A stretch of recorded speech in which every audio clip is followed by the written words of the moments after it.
스가랴서 8장 1절부터 13절 말씀까지 기도하겠습니다.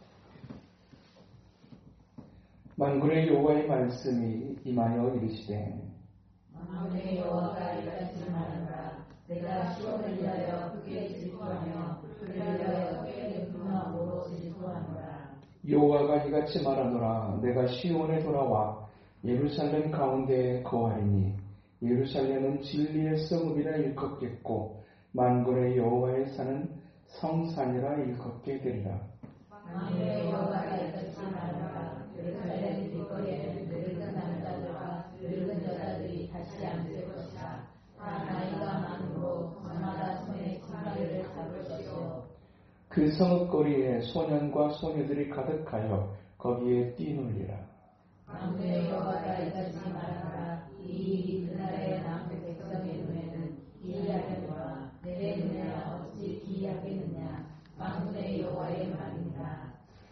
만군의 여호와가 이같이 말하노라. 보라, 내가 내 백성을 해가 뜨는 땅과 해가 지는 땅에서부터 구원하여 내고 인도하였다. 예루살렘 가운데 거주하게 하니 그들은 내 백성이고 나는 진리와 공의로 그들의 하나님이 되리라. 만군의 여호와가 이같이 말하노라. 만군의 여호와의 집 곧 성전을 건축하려고 그 지대를 쌓던 날에 있었던 선지자들의 입의 말을 이날에 듣는 너희는 손을 견고히 할지어다. 이날 전에는 사람으로 삭을 얻지 못하였고 짐승도 삭을 하지 못하였으며 사람이 원수로 말미암아 화관이 출입하지 못하였으니 내가 모든 사람을 불러 서로 치리하였느니라. 만군의 여호와의 말씀이니라.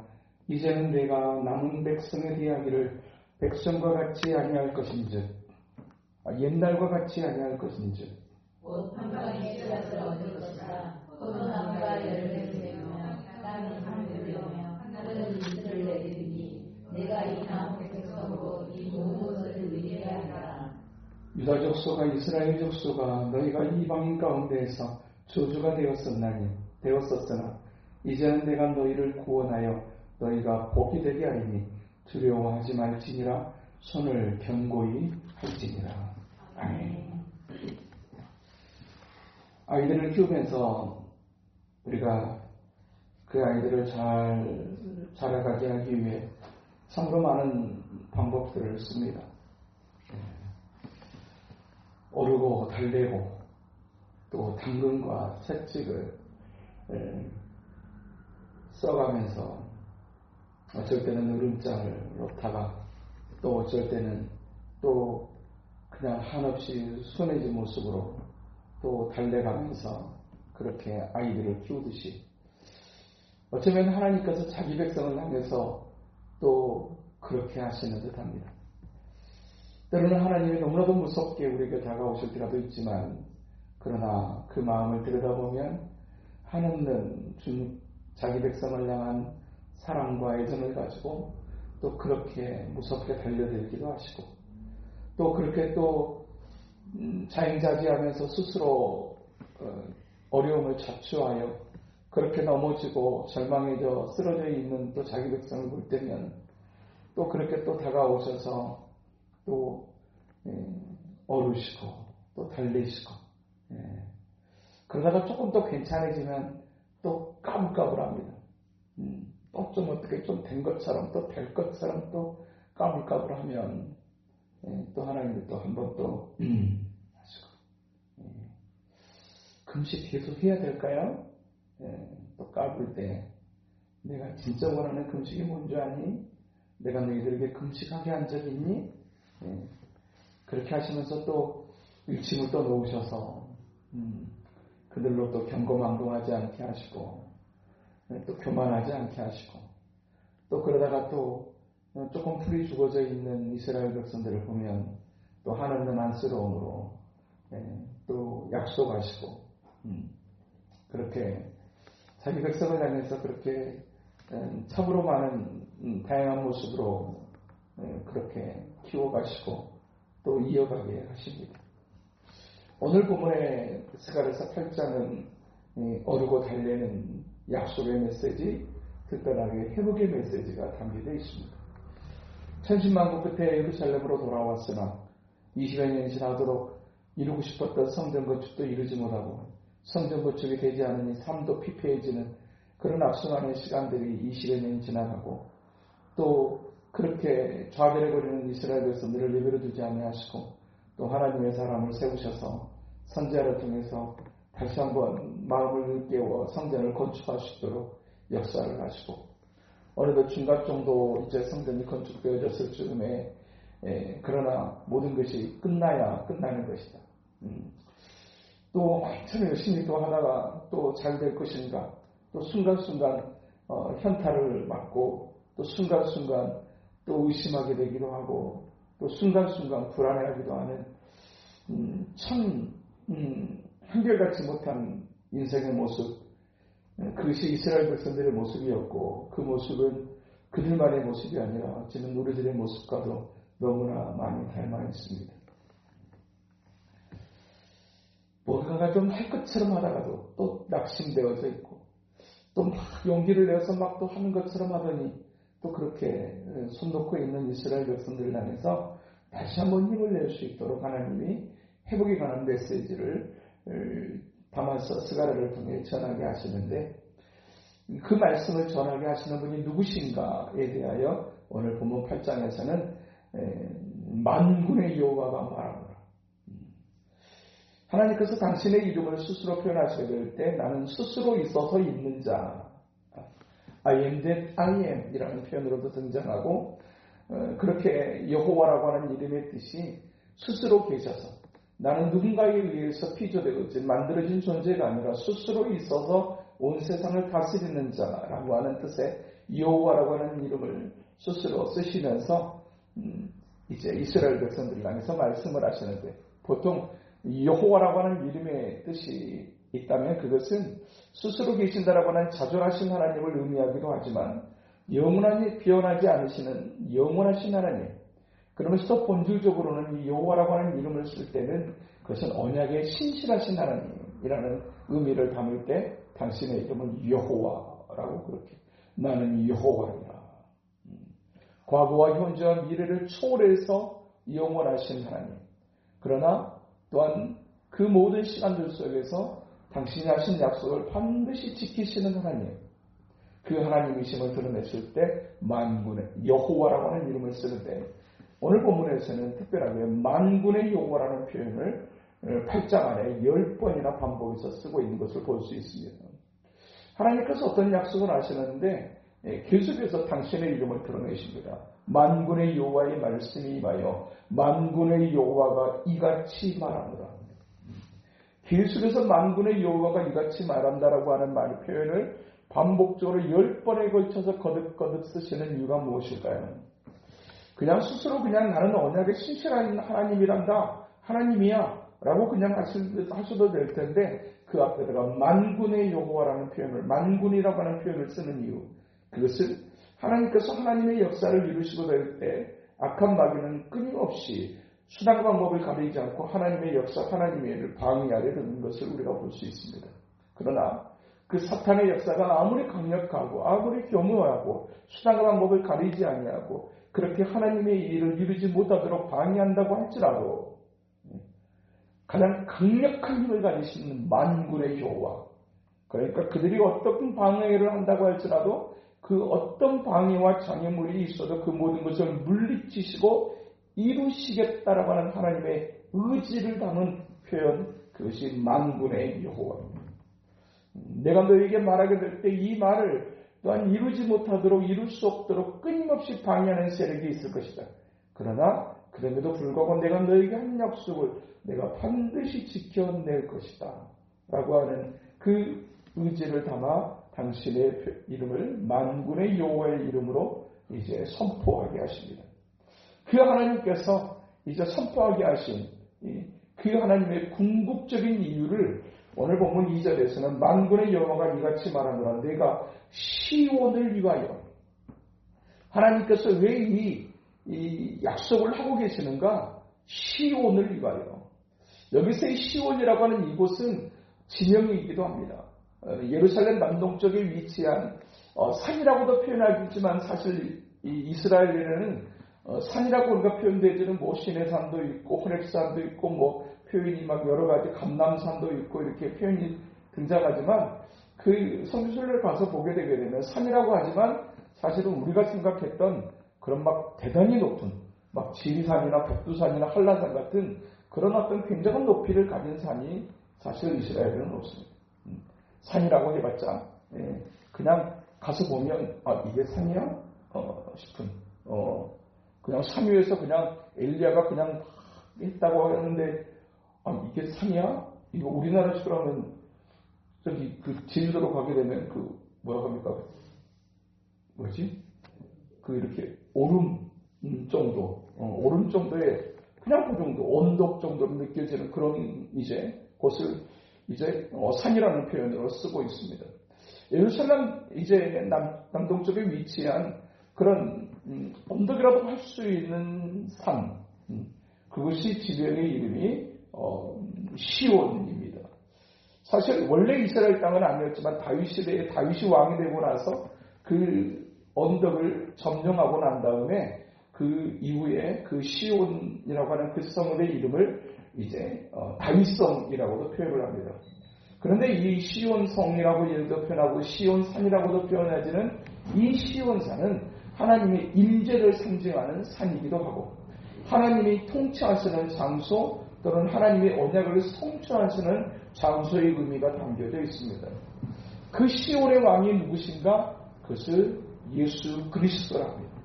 그리고 신약시대로 넘어와서 그 영적인 시온은 어디인가? 라고 하게 될 때 그것을 교회라고 칭합니다. 그 시온을 위하여 내가 열심을 낼 것이다. 하나님께서 일하시겠다라고 하는 하나님의 약속을 담아서 이제 이스라엘 백성들의 다가올 회복, 하나님께서 하실 회복에 관한 기대와 소망을 가지며 나아갈 수 있도록 그렇게 격려하시는 회복의 메시지가 오늘 본문의 내용이라는 이야기입니다. 그렇게 구약시대에 하나님의 성소와 하나님의 임재를 상징하는 그 시온을 위하여 내가 일하겠다라고 하는 이 하나님의 약속은 또한 신약의 시대에 주께서 피로 값주고 사신 교회의 공동체를 향한 하나님의 언약 그것으로 이제 우리가 또 적용해 볼 수 있을 것입니다. 이미 성전은 회파되어졌고 예루살렘은 황폐해져 있는 상황 속에 정말 회복될 수 있을까? 그리고 정말 그렇게 될 수 있을까? 라고 생각할 수 있는 그런 어떤 이제 의심적인 때로는 이제 여전히 확신하지 못하는 그들을 향해서 하나님께서 다시 한번 선지자를 통해서 내가 그 회복의 역사를 어떤 방해와 장애물이 있어도 반드시 이룰 거라고 하는 하나님의 언약의 메시지가 담겨져 있는데 그 하나님의 일하심으로 말미암아 회복되어지는 교회의 공동체의 모습은 어떤 모습이 되어지게 될 것인지를 오늘 본문은 우리에게 말씀해 주고 있습니다. 첫 번째로 우리가 이 본문의 말씀을 통해서 우리가 보게 되는 이 하나님의 구약시대 하나님의 성전 신약시대의 피로가 주고사지 교회를 하나님께서 어떻게 바라보고 계시는가 하는 것을 알 수 있는 장면이 오늘 본문 2절에 이렇게 기록됩니다. 만군의 여호와가 이같이 말하노라 내가 시온을 위하여 크게 질투하며 그를 위하여 크게 분노함으로 질투한다 라는 표현합니다. 크게 질투하고 분노한다. 우리는 아무 데서나 분노하지 않습니다. 뭔가 마음이 가는 곳 그것을 향해서 우리가 어떤 분노가 일어나지 내가 마음이 이제 가지 않는 곳에 막 화나는 일은 없어요. 그냥 그런가 보네 하고 그냥 지나갑니다. 그런데 우리가 정말 마음이 있고 또 관심이 있고 사랑이 있는 곳에 우리가 어떤 원하지 않는 어떤 모습들이 나타나게 될 때 우리는 질투하게 되고 분노하게 되어져 있습니다. 그와 같이 하나님께서 특별하게 구약의 성전을 향해서 신약의 교회를 향해서 어느 정도의 애정과 관심을 가지고 계시는지 그것의 모습에 대하여 하나님께서 크게 질투하고 크게 분노하신다라고 말씀하십니다. 교회를 허물어뜨리고 교회가 교회되어지지 못하도록 만드는 그 악한 세력을 향해서 하나님께서 차마 견디지 못하시는 심정으로 그래서 그것에 대해서 하나님께서 얼마나 큰 열심을 가지고 또한 그것을 회복시키기를 원하시는지 이 성전이 이 교회 공동체가 하나님의 참으로 깊은 관심과 애정의 대상이라는 사실을 그렇게 크게 질투하시고 분노하시는 모습으로 그렇게 표현하고 있습니다. 다른 사람들이 볼 때는 그냥 교회의 규모로 사실은 그 교회를 평가하고 그곳에 모여있는 사람들의 모습을 보고서 그 교회를 평가하지만 마치 자기 자녀들을 누군가가 평가할 때 평가의 기준은 지극히 일반적이고 지극히 세상적인 기준으로 평가하지만 부모에게 있어서 자기 자식은 사실은 세상의 평가와 세상의 기준과는 전혀 관계가 없습니다. 세상에서는 요 정도는 갖추고 요 정도는 생기고 요 정도는 할 수 있어야 그것을 이제 정상적으로 보지만 사실은 그것에 턱없이 미치지 못한다고 할지라도 부모에게 있어서 자녀는 한결같은 관심과 애정의 대상이 되는 것처럼 하나님의 교회도 역시 교회 공동체도 역시 사람들의 평가는 그 교회의 규모와 그 교회의 사람들의 수와 사람들의 상태를 따라서 평가하지만 하나님께서 바라보시는 교회의 모습은 그것이 아니고 철저하게 예수 그리스도의 거룩하신 보혈의 은혜를 힘입어서 모여진 공동체, 그것을 향해서 자기 백성들을 가지시는 부모가 자녀를 향해서 갖는 그 동일한 중심으로 그 교회를 바라보고 계신다라고 하는 사실입니다. 그 교회를 향해서 하나님께서 약속하시는 그 공동체 모습, 또 회복하기를 원하시는 하나님의 공동체 모습은 그것은 진리와 거룩함의 공동체, 그것을 말씀하고 있습니다. 특별하게 교회가 교회되어질 수 있는 가장 중요한 이유, 그것은 사람이 많이 모였기 때문이 아니라 하나님이 이곳에 함께 계시기 때문인 것입니다. 하나님이 함께 계십니다. 그래서 무너진 예루살렘 이제 성전을 다시 회복하게 될 때 하나님께서 약속하시는 것이 3절에 보니까 내가 시온에 돌아와 예루살렘 가운데에 거할 것이다 라고 말씀하세요. 교회가 교회일 수 있는 이유는 사람이 많이 모였기 때문이 아니라 그곳에 주님이 거하시기 때문에 교회가 교회일 수 있는 것입니다.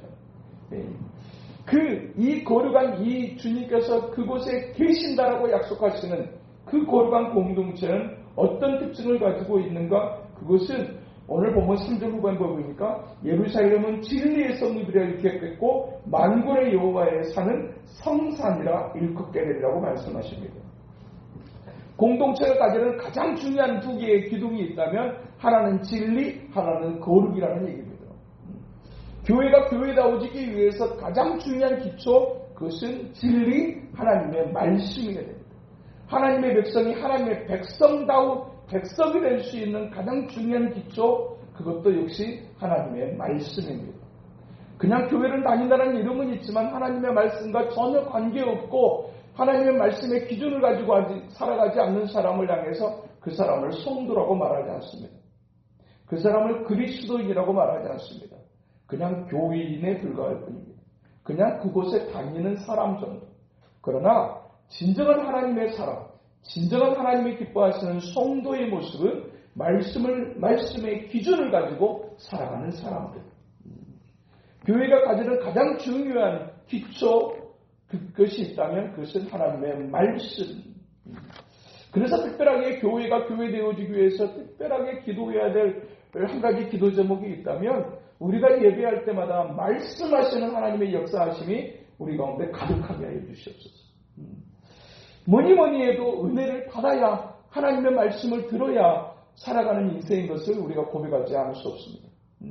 정말로 그냥 하나님 앞에 그냥 1시간 30분 그냥 예배드리고 그냥 나 갔어 라고 하는 것으로 과연 우리가 진정한 신앙의 힘을 가진 정체성이 분명한 하나님의 사람의 삶을 살아갈 수 있을 것인가? 결코 그럴 수 없습니다.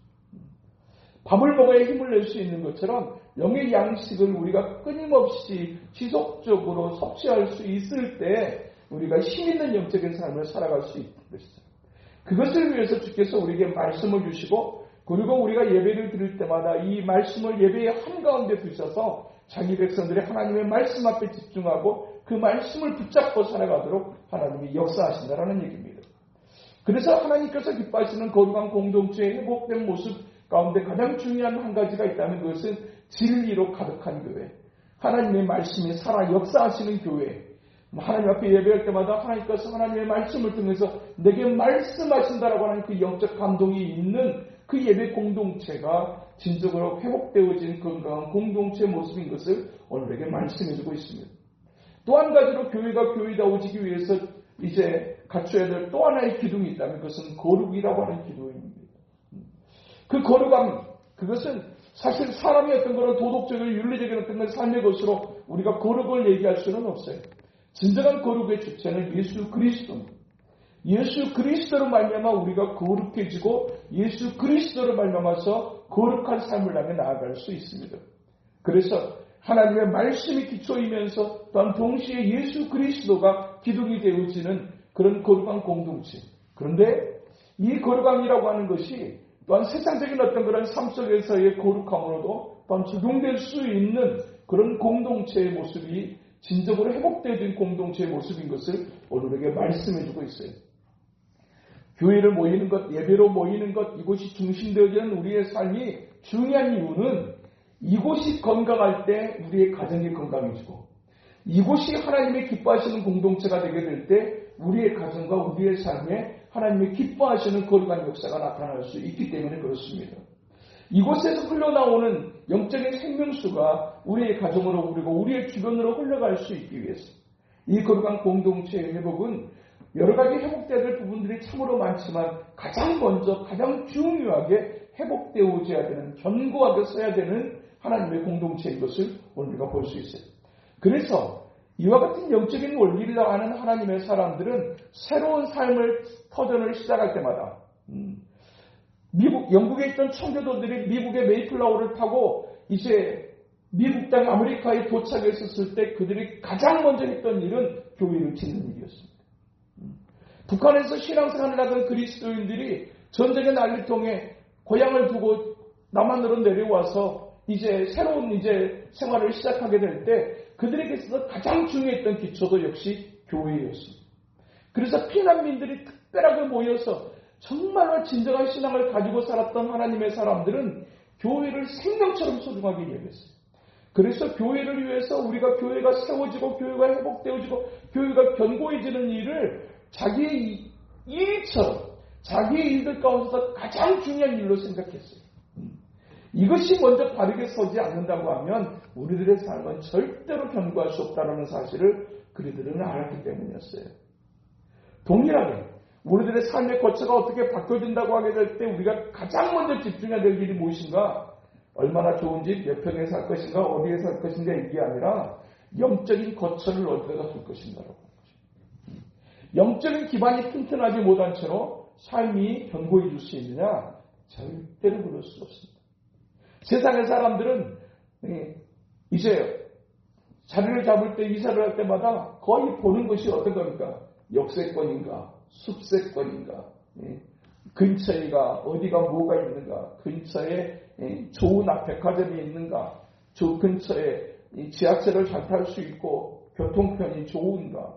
주변에 진짜로 뭔가 좀 쉴 만한 공간이 있는 숲세권인가? 뭐 여러 가지로 이제 거처의 어떤 그런 이제 필요한 어떤 조건들을 이야기합니다. 그러나 하나님의 사람들에게 있어서 가장 중요한 영적인 기반은 숲세권이나 역세권이 아니라 교회가 견고하게 서고 교회가 가장 중요한 삶의 중심처럼 만들어질 때 그곳에서의 삶이 견고해질 수 있다는 얘기입니다.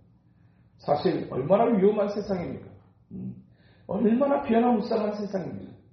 그리고 우리의 삶도 늘 그냥 다람쥐 쳇바퀴 돌듯이 그냥 늘 왔다 갔다 하는 삶 같지만 사실은 이제 2달밖에 안 된 이 몇 달, 이 잠깐의 시간 속에 또 우리의 삶에는 또 얼마나 또 많은 일들이 또 일어나고 있는지. 얼마나 많은 일들이 일어나고 있는지. 늘 그냥 똑같은 일상의 반복인 것 같지만 그 안에 얼마나 많은 이야기 것들이 또 얼마나 많은 일들이 일어났는지 우리가 세상스럽게 사실은 우리의 삶의 변화무쌍함을 우리가 볼 수밖에 없어요. 그런 어떤 변화무쌍한 삶 속에서 흔들리지 않고 그 삶을 잘 지탱해내기 위해서 우리에게 필요한 것, 그것은 교회의 공동체가 견고하게 사는 것. 우리 아이들이 정말로 영적인 어떤 그런 이제 거처를 견고하게 세우며 살아가는 것, 이것이 삶의 진정한 안정을 위해서 가장 중요한 것이라는 사실을 우리가 깨닫게 되어진다라는 얘기입니다. 왜 이렇게 많은 일이 터질까요? 왜 이렇게 어지러울까요? 어지러움의 이유를 영적으로 잘 해석할 수 있어야 돼요. 성경의 영적인 원리는 복잡하지 않아요. 사랑하는 자여 내 영혼이 잘됨같이 영혼의 잘됨이 기초가 되어지지 않고서 영혼의 잘됨과 상관없이 내가 아무리 힘을 쓰고 애를 쓴다고 해도 우리의 삶이 평안해지고 편안해질 수 있느냐? 성경은 그렇게 말하죠. 영적인 세계는 그렇게 말하지 않아요. 예. 노력을 안 해서 그런 삶을 살아가느냐, 어지러운 삶을 살아가느냐? 아니요, 그렇지 않아요. 기초가 잘못되어져 있기 때문에. 영적인 기초가 없는 채로, 영적인 견고함이 없는 채로 자기 나름의 노력으로 삶을 이끌어가려고 하니까 삶이 분주할 수밖에 없고 어지러울 수밖에 없어요. 그래서 하나님께서 회복을 이야기하게 될 때 가장 먼저 약속하시는 회복은 교회의 회복, 성전의 회복입니다. 그리고 그 교회가 교회가 오지기 위해서 두 개의 기둥이 필요하다. 하나는 진리, 하나는 거룩함. 여기에서 예수 그리스도로 말미암아 거룩한 은혜를 힘입은 사람만이 삶 속에서 거룩한 삶을 살아가는 것이 가능해요. 우리는 결코 거룩하지 않습니다. 심지어 거룩한 하나님의 은혜를 받고서도 그 은혜가 소멸되어지는데 얼마나 짧은 시간이 걸리게 되는지. 그렇게 은혜 받아놓고도 그 은혜 뒤집어 먹고 까먹게 되는데 오랜 시간이 걸리지 않아요. 그래도 정말 은혜 받았다고 생각했고 정말 나름대로 기도했다고 생각했는데 요 정도밖에 아니었나 싶은 생각이 들 정도로 당황스러울 때가 있어요. 그러면서 도대체 얼마나 은혜를 받아야 정말 하나님이 기뻐하시는 모습으로의 삶을 좀 지속적으로 이루어갈 수 있을까라고 하는 고민을 우리가 하게 된다는 얘기입니다. 정말로 하나님 아버지 앞에서 우리가 진리와 거룩함으로 무장하는 거룩한 공동체, 그것이 하나님께서 회복하고 싶어 하시는 교회의 모습, 또 성전의 모습인 것을 오늘 우리에게 말씀해 주고 있습니다. 그러면서 이스라엘 백성들의 회복을 향한 약속을 하시게 될 때 그 공동체, 그 성전은, 그 교회는 평화의 공동체가 되어질 것이라고 말씀하세요. 오늘 본문 4절과 5절에 보니까 만군의 여호와가 이같이 말하노라. 예루살렘 길거리에 늙은 남자들과 늙은 여자들이 다시 앉을 것이라. 다 나이가 많으므로 저마다 손에 지팡이를 잡을 것이요. 그 성읍거리에 소년과 소녀들이 가득하여 거기서 뛰놀리라. 길거리에 늙은, 그러니까 할머니와 할아버지, 노인들이 평화스럽게 앉아있고 어린 아이들이 뛰노는 예루살렘의 모습을 우리가 상상해 보십시오. 그것은 바로 평화스러움. 평화에 반대되어지는 어떤 개념이 뭐겠습니까? 전쟁. 전쟁이 일어나게 될 때 가장 큰 피해는 약한 자들, 특별하게 어린 아이들, 그리고 노인들이 가장 큰 피해자가 됩니다. 그래서 전쟁이 일어나게 되게 되면 그들은 속수무책으로 당할 수밖에 없어요. 그나마 힘이 있고 젊은 사람들은 그 전쟁 속에서 싸우기도 하고 도망칠 수도 있지만 어린이나 노인들은 그럴 수가 없어요. 그냥 속수무책으로 당할 수밖에 없어요. 그러니까 전쟁이 한번 일어나고 되게 되면 힘 있는 사람, 힘 있는 젊은 사람들은 살아남을 수 있지만 어린이와 노인들은 그냥 그대로 다 죽어버릴 수밖에 없어요. 그러니까 그 거리가 이제 오늘 본문에 등장하는 이 회복의 역사가 있는 노인들이 지팡이를 짚고 거기에서 다시 앉아서 시간을 보내고 어린아이들은 이제 뛰노는 그와 같은 모습들, 그와 같은 평화의 모습의 회복이 또 주께서 자기 백성들을 향해서 예루살렘을 회복을 이루시게 될 때 주시는 또 회복의 역사라는 것을 오늘 우리에게 말씀해 주고 있어요. 정말로 전쟁 같은 어떤 상황 속에서 교회가 평안을 잃어버리게 되게 될 때 진짜로 신앙의 피해를 보는 사람들은 사실은 중심이 되어져 있는 신앙이 견고한 사람들은 사실은 힘들기는 하지만 잃어버리지는 않아요. 그러나 신앙이 약한 사람들은 그 난리 속에 결국 교회를 떠납니다. 결국은 신앙을 잃어버리게 되는 것을 볼 수 있어요. 교회가 안정감 있게 견고해지는 것이 왜 중요한지, 왜 하나님께서 예루살렘이라고 하는 그 성읍 전체의 회복을 말씀하시면서 먼저 시온의 회복을 말씀하고 계시는지, 교회가 안정감 있는 교회가 되어진다라고 하는 것이 왜 중요한지, 얼마나 중요한지, 그것은 교회만의 평안의 것으로 아니라 삶의 평안으로, 가정의 평안으로 이어지는 것이기 때문에 그렇다는 사실을 오늘 우리에게 말씀해 주고 있어요. 그러면서 그와 같은 일들이 일어나게 되어지는데 또한 이 거룩한 공동체가 진정으로 어떻게 가능해지는가에 대한 이유를 7절과 8절에서는 만군의 여호와가 이러느라 말한 이같이 말하노라. 내가 내 백성을 해가 뜨는 땅과 해가 지는 땅에서부터 구원하여 내고 인도하여다가 예루살렘 가운데 거주하게 하리니 그들은 내 백성이 되고 나는 진리와 공의로 그들의 하나님이 될 것이다. 여기서 진리와 공의라는 표현을 사용했는데 여기서 진리는 이제 그 3절에 있는 진리의 성읍이라는 이 표현과 다른 표현입니다. 다른 의미를 담고 있습니다.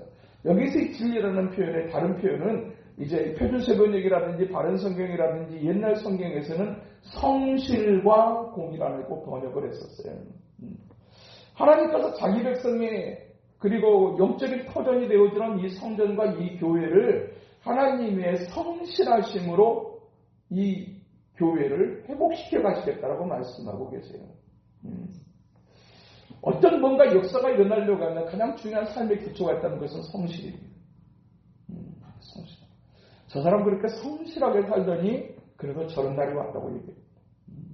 성실한 사람. 성실한 사람에게 사실은 미래가 있어요. 그냥 너무너무 그냥 막 기복이 심하고 그냥 성실하지 못하고 그냥 있는 것 같다가 없고 또 없는 것 같다가 있고 막 이렇게 되어지는 모습 속에서 사실 뭔가 내일의 어떤 것들을 기대하기는 쉽지 않아요. 뭔가 하나님의 역사를 이루려면 그 분야에 있어서 성실하게 그 자리를 지키고 견뎌내는 그 사람만이 마침내 꽃을 피우고 마침내 열매를 맺어가는 것을 우리가 볼 수 있어요. 세상의 당연한 이치도 그렇듯이 하나님께서 자기 백성들, 이제 하나님의 성전을 회복시켜 가시게 될 때도 역시 하나님의 성실하심으로 그렇게 교회를 회복시키시겠다고 말씀하고 계시는 것입니다. 이와 같은 하나님의 성실하심은 하나님의 자녀들에게 나타나는 또한 가장 중요한 특성 가운데 하나인 것을 또한 우리가 볼 수 있어요. 그러니까 저 사람이 진짜 신실한 하나님의 사람인가? 라고 하는 것을 발견할 수 있는 또 한 가지 삶의 특징이 있다면 세상 사람들에게 하나님을 알지 못하는 사람들에게 나는 잘 모르겠고 교회 다니는 것도 모르겠고 하나님도 잘 모르겠는데 저 사람은 그래도 성실하다라고 하는 이름을 인정받을 수 있어야 돼요. 그게 하나님의 속성 가운데 하나이기 때문에 그렇습니다. 그 하나님의 성실하심을 따라 그리고 하나님의 공의를 따라 하나님의 정의를 따라 하나님께서 이 교회를 또한 회복시켜 가시겠다라고 말씀하고 계시는 것입니다. 그런데 사실 이스라엘 백성들의 입장에서 보게 되게 될 때 과연 이와 같은 일이 진짜 가능할까? 예전처럼 예루살렘이 그 정도의 평화를 회복할 수 있을까? 사실 예루살렘 성전 중단됐던 예루살렘 성전이 어느 정도 절반까지 와져 있지만 여전히 예루살렘의 상태는 성읍의 상태는 황폐한 상태입니다. 우선 짓는 것은 교회부터 지어야 되겠고 그래서 예루살렘 성전을 다시 한번 짓고 이는 있지만 그 성전 하나가 지어졌다 해서 우리들의 삶의 회복도 과연 가능할 것인가라고 하는 의심에 찾아올 수 있었을 때 그런데 그와 같은 일들을 하나님께서 약속하실 뿐만 아니라 성실하게 하나님이 그 일을 이루어 가시는데 그 하나님의 일하심의 모습에 대해서 과연 가능할까?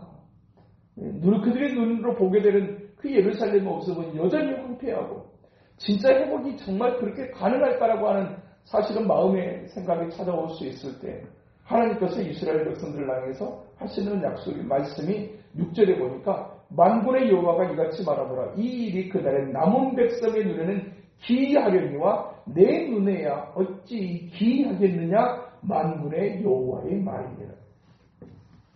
너희들이 볼 때는 너희들이 나중에 이 성전이 내가 너희들에게 약속한 것처럼 그런 회복의 역사를 보게 될 것이다. 그런데 그것을 보는 날에 너희들의 눈에는 와 진짜 이런 날이 온다고? 진짜 이렇게 되어진다고? 라고 그렇게 말하겠지만 그런 일이 내 눈에도 기이하겠느냐라는 얘기입니다. 너희들은 기적 같은 일 앞에서 입을 떡 벌리겠지만 내게 그것은 아무것도 아니다라는 얘기입니다. 하나님 이게 가능합니까? 정말 그렇게 될 수 있을까 질문하는 자기 백성들을 향해서 믿음의 조상 아브라함이 믿음의 여정을 떠나 어느덧 30년의 세월이 지나도 자식 하나 이제 가지지 못하는 채로 있었을 때 천사들을 보내서 이제 내가 내년 이맘때쯤에 아들을 낳게 될 거라고 말할 때 사라가 웃었어요. 과연 그런 일이 우리에게 일어나겠습니까? 사실 말이 쉽게 20년, 30년이지. 진짜 자식 하나 이제 바라보고 그렇게 믿음의 여정을 떠나서 10년이 지나고 20년이 지나도 아무런 일도 일어나지 않을 때 끝까지 그때까지 믿음을 지키면서 산다는 것이 사실은 결코 쉬운 일은 아니에요. 소망이 하나님 소망을 붙잡고 살아가지만 그 과정이라고 하는 것은 사실 굉장히 지리할 만큼의 어떤 그런 고단한 시간들이 사실은 있거든요. 언제쯤 정말 회복될 수 있을까? 과연 그렇게 되어질 수 있을까? 하나님이 말씀을 하시긴 하시는데 또 말씀을 들여다보면 그런 소망을 주시긴 하시는데 내 눈을 들어서 현실을 바라보면 사실은 그 약속과 나의 현실은 너무너무나 동떨어져 있다는 생각이 들 때 오는 그 괴리감이 있거든요. 그런데 그와 같은 일을 너희들이 분명하게 남은 자들이 보게 될 것이다. 그런 날이 오게 되게 될 때 야 진짜로 그런 날이 오는구나 라고 하는 사실을 너희들이 고백하겠지만 내게 그것은 하나도 놀라운 일이 아니다라고 말씀하세요. 아브라함을 향해서도 사라를 향해서 그 말씀을 했을 때 사실은 웃었어요. 그때 하나님께서 하셨던 말씀이 무엇입니까? 그때 하나님께서 그들에게 이렇게 말씀하셨어요. 여호와께 능히 하지 못할 일이 있겠느냐? 능히 하지 못할 일이 있겠느냐? 선지자 예레미야를 통해서 이제 남쪽 유다의 멸망을 선포하게 하셨어요. 그런데 멸망만 선포하게 하신 것이 아니라 너희가 멸망하겠지만 내가 다시 회복할 거라는 약속도 함께 선포하게 하셨어요. 지금 아직 멸망한 것도 아니고 지금 멸망 직전의 상황 속에서 너희가 망하게 될 거야 라고 이제 저주와 같은 예언을 쏟아놓게 하시고 난 다음에 그리고 난 다음에 하나님께서 예레미야를 통해서 이제 회복에 관한 예언을 하게 하셨어요. 누가 그걸 믿겠습니까? 지금 우리가 당장 눈앞에 불이 떨어져 있고 발등에 불이 떨어진 상황 속인데 무슨 회복은 언제 도대체 이루어진다라고 할 수 있다라는 얘기냐. 과연 가능하겠느냐라고 하게 될 때 그때도 역시 하나님께서 예레미야 32장 17절에 동일하게 말씀하세요. 나는 여호와여 모든 육체의 하나님이라 내게 능히 하지 못할 일이 있겠느냐. 아브라함을 향해서 사라는 웃었지만 아브라함은 그것을 믿으니 그것을 의로 여기셨다라고 말씀하셨어요. 내 눈앞에 내가 그 현실과 하나님의 약속이 너무나 동떨어져 있을 때 그러나 그것에 대해서 온전한 신뢰를 이제 보이기가 어려울 때라도 믿음으로 그것을 받아들일 때 하나님은 그것을 의롭게 여기시고 하나님을 믿는 자들을 향해서 절대로 실망시키지 않으시는 하나님 여호와께 능히 하지 못할 일이 있겠느냐. 너희들이 기이한 일이 일어나는 것을 보게 될 것이라고 말씀하십니다. 우리를 향해서도 동일하게 말씀하시는 하나님의 말씀인 줄로 믿습니다. 그날이 오기까지 하나님의 약속하신 말씀을 붙잡고 내가 너희를 향해서 이렇게 회복할 것이라. 방해가 있을 것이다. 그러나 내가 누구냐? 여호와가 아니냐? 그러나 거기에다가 만군의 여호와가 너희에게 이르노라 말씀하신 어떤 방해와 장애물과 상관없이 기어이 당신의 약속을 이루시려 하시는 신실하신 하나님이 그들의 하나님이면서 저와 여러분의 하나님, 우리의 하나님이라 말씀하시는 줄을 믿습니다. 이 하나님 붙잡고 이 하나님 의지하며 때로는 우리의 눈앞에 우리가 기대했던 모습이 보이지 않을지라도 믿음으로 나아가 믿음의 결국이 어떤 것인가를 똑똑하게 목도하는 그날이 오기까지 지치지 않고 포기하지 않고 믿음으로 나아가는 우리 모두 될 수 있게 되기를 주님의 이름으로 축복합니다. 거룩하신 하나님 아버지 감사합니다. 우리의 눈에 우리가 기대했던 모습이 보이지 않을지라도 진정으로 하나님의 약속을 붙잡고 살아가는 하나님의 사람들은 어떤 모습이어야 되는지 그리고 또 하나님께서 우리에게 하시고자 하는 일들이 어떤 일인지 오늘 또 말씀을 통해서 듣게 하신 아버지 하나님 오늘 또 주시는 말씀을 붙잡고 하나님의 기뻐하시는 믿음의 걸음을 잘 떼어갈 수 있는 저희들이 될 수 있도록 하나님 아버지 도우시고 인도하여 주시옵소서. 예수님 거룩하신 이름으로 기도하옵나이다. 아멘. 찬송가 545장